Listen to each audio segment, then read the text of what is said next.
Podcast time.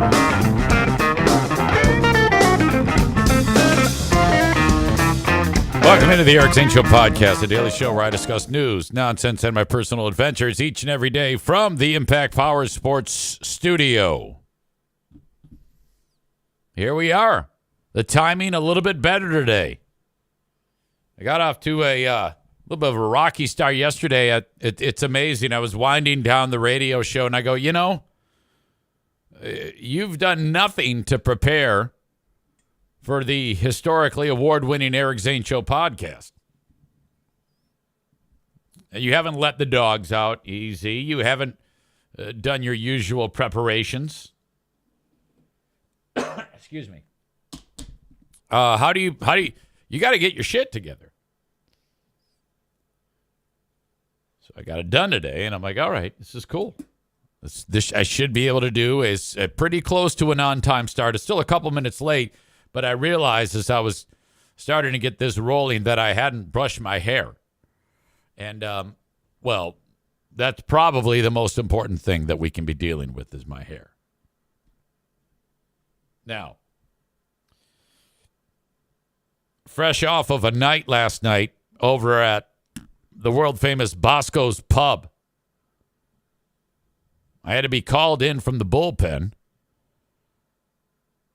to flip burgers and make French fries. I mentioned to you that my pal Doug, who is the owner-operator of Bosco's Pub, family-run business, had badly injured himself. He fell down the steps on Friday night, and I got the lowdown of how this unfolded. Now, Doug's a big dude. Doug's about an inch taller than me, maybe 5'9", maybe 5'10", somewhere around there, but he weighs 225 pounds. His body fat is ridiculously low. His waist is like this big. His upper body's this big. He's jacked. He is built like a brick shithouse. However, he's not nearly as nimble as your old pal EZ because of a couple of hip replacements He still pumps iron like a son of a bitch, though. This doesn't really have anything to do with it, I don't think. It's just he got tripped. He was at the top of his steps, and his dog, Dozer, apparently, took him out.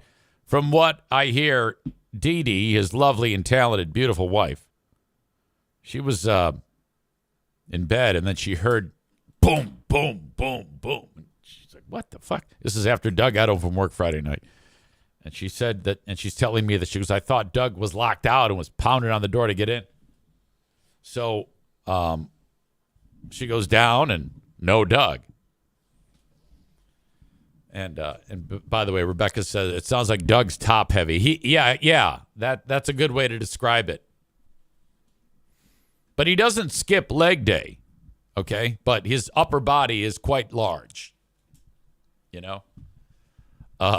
So she goes looking for Doug. Let him in. No, I don't know where the fuck he is. And then she notices that the light to the basement is on. And then she goes in at the top of the steps, and there's Doug laying at the bottom of the steps, all fucked up. He's out. He's unconscious. She goes down there, and he starts to come around, and I'm going to call 911. And he goes, hang on a second. So then she puts her hand on his head, and he's bleeding badly from the head. He ended up getting several staples when they were putting him back together. But he bled a lot. It's a damn good thing she showed up. They take him to first he's thinking about not going to the hospital. You know, he's one of those guys. And he stands up, and he almost falls down. Stevie says, Doug from Bosco's. Yes, this is what happened to Doug. And ambulance, at this point, they've called the ambulance. The ambulance shows up, paramedics, fire, all that deal. They take him to the hospital. They have to do a CAT scan on his head, make sure that he's not bleeding on his brain. While that's going on, he's got a hematoma on his head. Have you ever seen a hematoma, you know, like when it's bleeding under the skin and it's like a big lump? He's got one of those. Awful. Really, really messed up bad. He's going to be okay, but it might take a while. He has a traumatic brain injury. Okay? Basically, a incredibly large concussion he has suffered. He's back home. Doing okay. If you can, go to Bosco's to pay for co-pays. Help out the folks at Bosco's and buy their food and have a couple of drinks. I haven't heard yet if I'm going to be back there today. I said to him, I go, look, let me know. Junior, which is Dougie. Doug's the big dog, and then there's Dougie. And then there's D3. That's the little one. That's Doug's grandson, Dougie's son. I worked with Dougie yesterday. And hang on, I got to text Dougie. Do you mind if I tell that story about the bathroom incident, or should I hold off? Question mark. When I say tell the story, I mean on the podcast, period. Up to you, period. No problem if you don't want me to, period. So I text him. I go, hey, buddy, am I going to be there today working? He goes, I don't know. I'll let you know. My dad will, because Doug's like, I might work today. He's that type, you know? Yesterday, I get into the place, and something has happened. There's been an incident at Bosco's that has taken place, and I'm trying to get the okay from Dougie to tell the story. Okay, I'm on it. Dougie's walking around the restaurant, and I notice I go out to get a drink of water, and he's talking to a lady. Hold on, I'm about to tell it. Hey, buddy, ... I'm on Facebook telling the story right now, period. Check out my page. Give him a second to get there. He's going to love this. Because he writes, hell yes, tell this story. Run with it.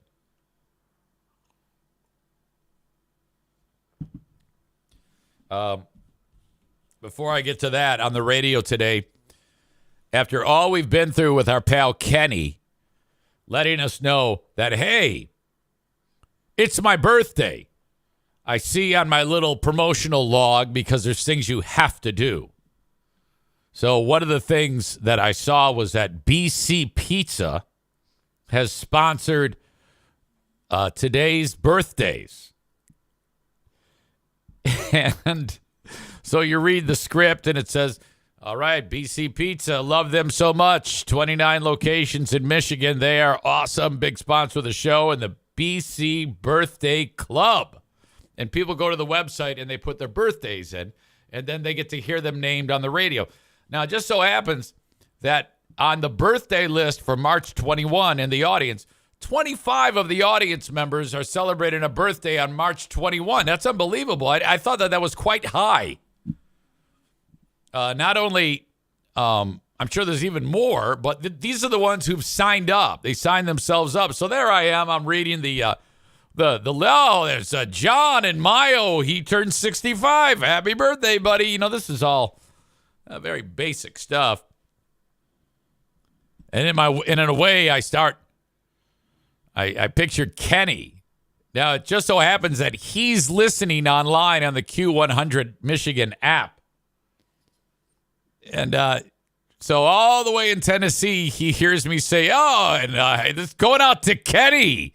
Kenny had a birthday I said something sideways that made him laugh. He says, you had to wish people a happy birthday, and I couldn't stop laughing, but then I was also sad.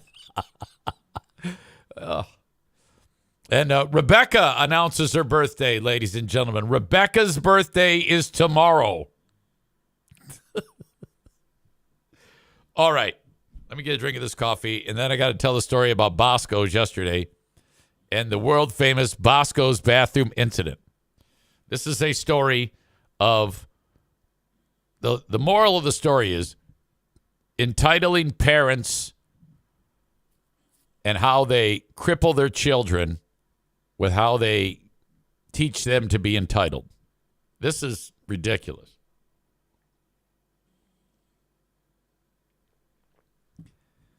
I walk out of the kitchen to get a drink of water. Dougie is out there talking to a little lady. She's very tiny. And two young people behind her. And so it looked like mom and kids. I don't know the context. I don't know what's going on. I looked at her for maybe 1 second. But I remember to myself, I actually thought to myself, wow, she looks kind of cunty. She's got a very cunty look on her face. I turn around and I walk back.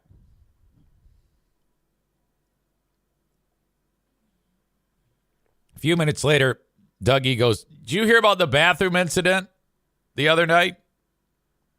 I go, no. And he's got a check in his hand. He goes, yeah, this $3,000 check has to do with what I'm about to tell you. I don't know where he got the check. I have not yet connected the cunty-faced woman and her two brats that were with her to the bathroom incident or to the check. But they're all connected. Cunt face, bratty kids, $3,000, bathroom incident. I am simply going to tell you how the story was relayed to me. Not that long ago, maybe a week ago or so, it was on a Friday or Saturday. Typical dinner service. And when you're in the kitchen, every time the door opens and closes that there's a new customer, it gives you, there's a sound effect that plays of a dog barking. Roof, roof. Look at, Darla just heard that. Roof, roof, roof. So the boys are in the back cooking and they're hearing all this commotion. Typically it doesn't, so they're wondering, why does that door keep opening and closing? And then they come to find out that there is a table where it turns out these two boys who walked in with cunt face are going in and out of the place, back and forth. And they're kind of making a ruckus as that's happening. Like people are getting bumped into, and a lot of other customers are noticing, and something's happening. No one's really sure what. Cut to the end of the story, or the end of their dining experience, and Cunty is not with them. It's just young people. It's these two and some other young people. We're talking like high school or maybe a year out of high school. One of the two fucking brats, as they're walking out, turns around to face the dining room. It's packed. And screams at the top of his lungs. So people right away are like, what the fuck? They're waiting to hear like Allah Akbar and the place to blow up or something. But they were typical Hudsonville white people. Couldn't have been that stupid. And then the guy walks out. And they're like, what the fuck is going on here? So Dougie happens to go into the bathroom after this. And the bathroom is trashed. All of the stuff in the soap dispensers has been like put into hands and wiped all over the windows or the mirrors. All the papers ripped out of the thing. The doors are all fucked up. You know the stainless doors that make the stalls? They've been damaged. They've managed to dent the doors somehow. I don't know what the fuck they were doing to do that. But the bathroom's all fucked up. And so, you know, Dougie's trying to figure out what's going on. And one of these servers realized she recognized one of the boys there as someone she went to high school with. So through a little cross-referencing and detective work and running the name on the card to pay for the food, they were able to get a name. And so what do you do then? You go to Facebook. And so you search the name and the community. And it turns out that the first one that they saw was actually the father of these little cocks, of one of these little assholes. So, communication through Facebook and quick introduction. Actually, I take it back. The guy on Facebook was a father of a young lady that was with them. Okay? I fucked that up. Anyway, hey, was your daughter at Bosco's Pub? Yes. Oh, okay. So then the background is quickly given, and then the girl, well, the father communicates with the girl. Before long, there's a phone call conversation happening, and the girl immediately gives up, rats out these two fuckers. Chris says they paid with a card, too. Future Mensa members, for sure. No, well, actually, kind of like that little change in the story. The girl paid for the food, but that's close enough of a relation we can get names. Sure enough, she's quick to offer the names. And by the end of the hour, there's a conversation between Doug and the parents of the kids responsible. Cops are there. There's some conversations about what to do going forward. And then the idea is floated about since Dougie had to clean the bathroom, in order to be made whole, these two fuckers needs to help do work at Bosco's. And so it just so happens that it's time to get the patio furniture from downstairs, and that's a bitch of a job. So these two have to do the job, and they agreed to it. They agreed to go downstairs and under supervision do this. And all right, so that ends.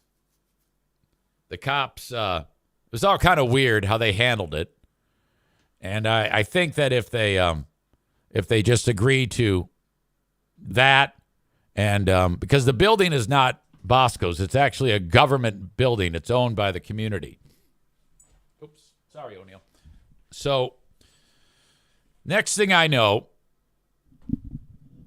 Dougie's telling me this story, and that then fast forward to this woman showing up. Now, She is there so that the kids can say sorry and apologize for this. And it just so happens that Doug is not there yesterday because he's recovering from injury. But Cunty doesn't know that. And as she has communicated with Doug, I guess there was an agreement that they would come in. Well, it got fucked up. Doug hasn't thought of anything in the last several days, let alone having to deal with this shit. So she shows up there with these fucking rats, these kids, and Doug's not there. And this bitch immediately gets a fucking attitude with Dougie. And that's what I saw, because when I told you I saw her, well, that chick's got kind of a cunty look on her face. It's true, she did. And she was giving Dougie sass about Doug not being there. Dougie did not say, well, my dad was badly hurt or anything like that, which I kind of wished he would have, because that would have made her fucking feel bad, maybe. But he could feel it. He could sense that this chick was not having any of it for some reason. And she was like standoffish because of the fact that Doug wasn't there and that this is all happening. And Dougie's trying to hold back and wants to say, God damn it, I don't want to be here either, but your fucking idiot kids did all this shit. Can you imagine if you're someone my age and when you were a kid, you did something like that, what your parents would do to you? You know, the last thing my parents would do would be give me a ride back to the place to sort this out. They'd say, fucking walk. Get a ride yourself. Handle this yourself. So the fact that this bitch is crippling the kids, you can tell just by her attitude, and that she drove them there. Stevie says, did he tell them to never come back? Because I would have. I said to Dougie, I go, buddy, I don't know if I like the idea of you and those kids working together. You should have other people there to witness this, because these two are probably going to try to pull a fucking fast one. And then the mom gives Dougie a $3,000 check to pay for the doors, to replace the doors that are in the stalls. Those are expensive, the stainless steel doors. She gives him a $3,000 check, which I don't know if he knew that was even supposed to happen in the first place, but she does. And that also makes me think she's completely enabling the kids, making them, or that she's paying the money. I don't know, maybe they're paying her back. But the whole thing is fucked up. What the hell is wrong with those goddamn kids in the first place for doing that? I take it back. When I was a kid, I did stupid shit too. And I think that that's what could have come out in the conversation. Hey, you're a kid. You're going to do dumb shit like this. And then you're going to learn something, because you're going to learn the ramifications for doing something like that. But I'll be goddamn if the mom is going to have an attitude. I think the bigger problem here is cunty mom than the two dudes. All right? I think the two dudes are probably like that because of cunty mom. Chris says, yes, we all do or did stupid shit, but the outcome would have been different. So anyway, I just thought that was incredible how that all unfolded. And the idea that I walk out and I don't know this scenario, and I just took one look at her face and I was like, what's happening right here? Something's going on in that little space. My God. Kenny writes, I had a call and I missed what the kids did. They effed up the stalls in the bathroom. Yeah. Pretty much. They trashed the bathroom for some reason. And then the mom appeared to be the bigger problem by giving Dougie sass. You know? Yeah, excuse Doug for not being there. Not everything works out. Don't forget, you wouldn't be in this spot if your butt-fuck kids weren't acting like assholes. You fucking moron. Unbelievable. Thank you, Dougie, for letting me tell that amazing story. Jesus Christ. Never a dull moment. All these folks want to do, okay? All they want to do is make hamburgers and French fries and get poor people an affordable drink to watch the goddamn game. And you got asshole Nutsonville kids doing this with cunty mom giving local business owner and pillars of the community, the Furness family, sass. Shut the fuck up and go to another restaurant, you dumbass. God damn. Nick writes, I used to help at the old Orbit room. We had a toilet ripped off the wall before. Oh, no. Megan says boys do stupid shit when two or more of them get together. Oh, my God, yes. You sound like a mother who's like raised 10 kids. That is so true. God damn. Isn't it weird being a parent? All the shit you got to put up with. Unbelievable. All right. Thanks again for enjoying the show on Facebook, X, and YouTube. But it's time for you to go. Get the rest of the show on Twitch. Twitch.tv/Eric Zane Live. Or you can download the Twitch app and search Eric Zane Live. And you're going to want to, because I just got into like a juicy bit of conversation with the multi-talented Justin Nettlebeck. You remember Justin from the No Please podcast and, of course, the Free Beer and Hot Wings show. Justin made a post on Facebook. Ryan describes him as wet pussy mouth Justin. Uh-huh. Yeah, him. So I will share those screenshots with you in a moment after I kick these folks out. But anyway, check it out. Check me out on Twitch if you want the rest of the show. Also, the audio podcast is heard wherever you download podcasts. Just search Eric Zane Show Podcast. And then on Patreon, where Saturday we've got a Big Fraud Saturday. We'll be starting late morning, early afternoon. Haven't quite figured that out yet. For another edition of Who Are These Zanes? And then we will turn our attention to the Ben and Eric Patreon podcast. So there you go. Thank you again for being part of the show on Facebook, X, and YouTube.